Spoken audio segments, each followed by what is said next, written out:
अंतिम चरण के चुनावी समय के बीच उत्तर प्रदेश के पूर्वांचल पर सबकी निगाहें हैं। काशी से सटा गाजीपुर भी हॉट सीटों में गिना जाता है, जहां बीजेपी के पारसनाथ राय और अफजाल अंसारी के बीच मुख्य मुकाबला है। और ऐसे में खुद अमित शाह पारसनाथ राय को जिताने के लिए गाजीपुर के मैदान में उतर चुके हैं और दावा कर रहे हैं कि गाजीपुर समेत पूरे पूर्वांचल में कमल खिलने वाला है। इसी पर आपको एक रिपोर्ट दिखाते हैं।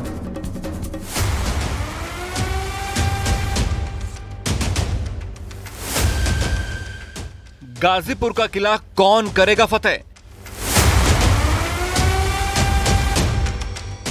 बीजेपी दोहराएगी 2014 का परिणाम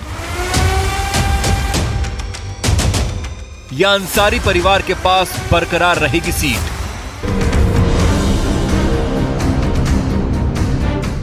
आखिरी चरण के चुनाव में पूर्वांचल के सीटों पर सबकी नजर है। बनारस से सटे गाजीपुर की गिनती हॉट सीट में है, जहां बीजेपी और समाजवादी पार्टी के बीच मुख्य मुकाबला माना जा रहा है। बीजेपी ने पारसनाथ राय को चुनावी महासमर में उतारा है, तो उन्हें समाजवादी पार्टी के अफजाल अंसारी टक्कर दे रहे हैं। वहीं बीएसपी ने उमेश कुमार सिंह त्रिकोणीय मुकाबला बनाने की कोशिश में लगे हैं। हालांकि गाजीपुर सीट पर अंसारी परिवार का दबदबा माना जाता है, लेकिन बीजेपी के मनोज सिन्हा अंसारी परिवार को कई बार हार का स्वाद चखा चुके हैं।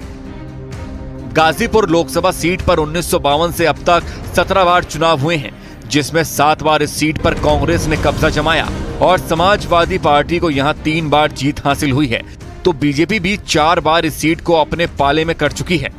2014 में गाजीपुर सीट पर बीजेपी ने कब्जा जमाया और मनोज सिन्हा ने जीत हासिल की। 2019 में एसपी बीएसपी गठबंधन के उम्मीदवार अफजाल अंसारी ने मनोज सिन्हा को हराकर बड़ी जीत हासिल की थी।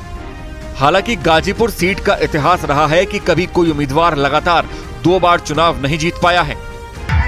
4 तारीख को जनता को मालूम पड़ेगा। बिल्कुल 4 तारीख को जनता को मालूम पड़ेगा। ये केंद्रीय गृह मंत्री अमित शाह जी का रोड शो है। सर, पूरे देश में जिस तरीके का माहौल है, आपने पूरे देश में चुनावी अभियान की कमान संभाली, लगातार ताबड़तोड़ दौरे किए। आज गाजीपुर की इस माटी पर आप मौजूद हैं। क्या माहौल सर पूर्वांचल में आप देख रहे हैं? आखिरी चरण में क्या स्थिति भाजपा की देख रहे हैं? देखिए, हम उत्तर प्रदेश और देश हमारी सीटों का रिकॉर्ड तोड़ेंगे। गाजीपुर में इस बार 18,32,000 मतदाता वोट डालेंगे, जिसमें 8 लाख से ज्यादा महिला और करीब 10 लाख पुरुष वोटर हैं।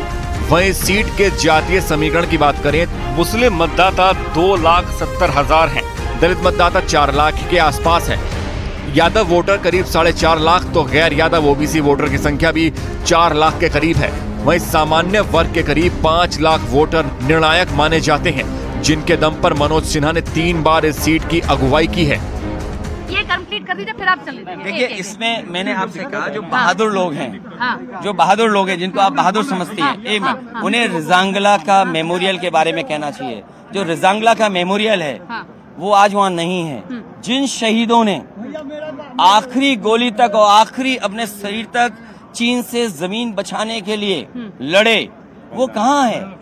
वो क्यों नहीं खड़े होते जाकर के? कम से कम अगर मुख्यमंत्री इतने बहादुर हैं तो जाएं और रिजांगला में शहीदों के स्मारक में फूल माला चढ़ा करके आए। करीब 40 साल बाद गाजीपुर में कोई चुनाव बिना मुख्तार अंसारी के हो रहा है। हालांकि उनके भाई और समाजवादी पार्टी के उम्मीदवार अफजाल अंसारी 2019 की तरह इस बार भी बड़ी जीत का दावा कर रहे हैं। माननीय राष्ट्रीय अध्यक्ष जी ने आपको बयान दे दिया, उसके आगे पीछे बोलने की मेरी औकात नहीं है, मैं नहीं बोल सकता। बहुत अच्छा परफॉर्मेंस।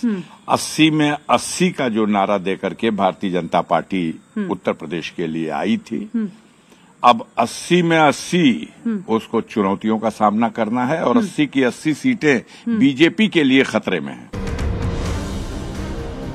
हालांकि मनोज सिन्हा और मुख्तार अंसारी के चुनावी मैदान में न होने के बाद भी गाजीपुर सीट पर पूरे देश की नजर है कि आखिर गाजीपुर का सिकंदर कौन होगा।